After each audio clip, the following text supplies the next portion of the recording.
Assalamualaikum warahmatullahi wabarakatuh. Saya Meda Wulan, nomor absen 16 dari kelas 11 MIPA 3. Di sini saya akan menjelaskan tentang bab titrasi pada KD 3.13. Pengertian titrasi asam basa. Pada dasarnya, titrasi adalah metode analisis untuk menentukan kemolaran atau konsentrasi suatu zat di dalam larutan menggunakan konsep reaksi kimia.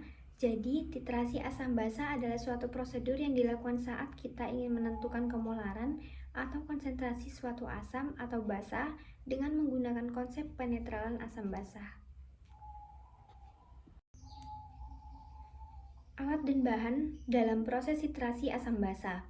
Dalam titrasi asam basa, kamu akan membutuhkan titran atau titer, buret, titrat, labu Erlenmeyer, dan indikator kimia.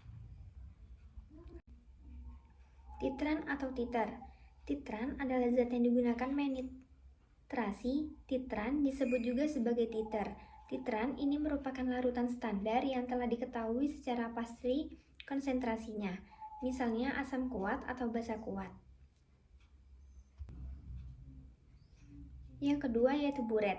Buret adalah alat laboratorium berupa kaca berbentuk silinder dengan bagian bawah mengkerucut. Buret memiliki garis ukur dan sambatan keran pada bagian bawahnya. Sumbatan keran ini berfungsi untuk menjaga agar cairan yang diisikan ke dalam buret dapat menetes secara persis sesuai kehendak pelaku eksperimen. Yang ketiga yaitu titrat. Titrat adalah larutan sampel yang akan dianalisis atau ditentukan konsentrasinya.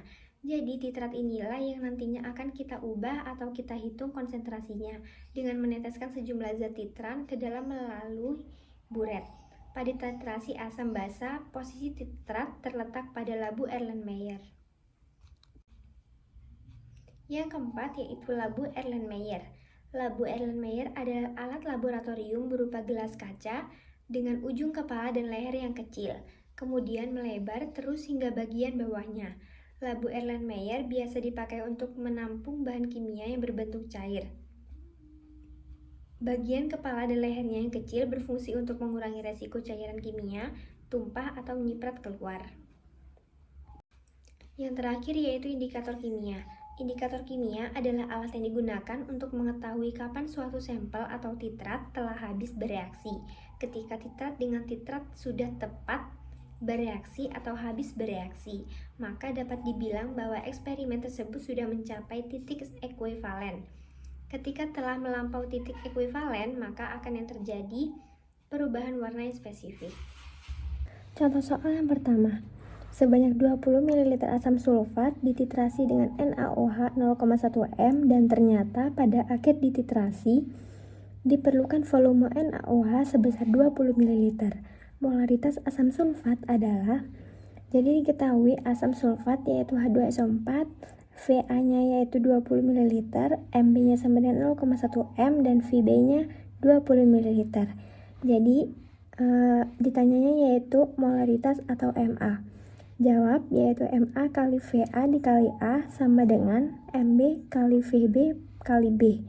Dimasukkan angkanya, Ma kali 20 ml dikali 2 sama dengan 0,1 m kali 20 ml kali 1. Ma sama dengan 0,1 m per 2. Jadi molaritasnya yaitu Ma sama dengan 0,05 m. Contoh soal yang kedua. Di sini ada data titrasi larutan CH3COOH dengan larutan BaOH 2 kalinya yaitu 0,1 m.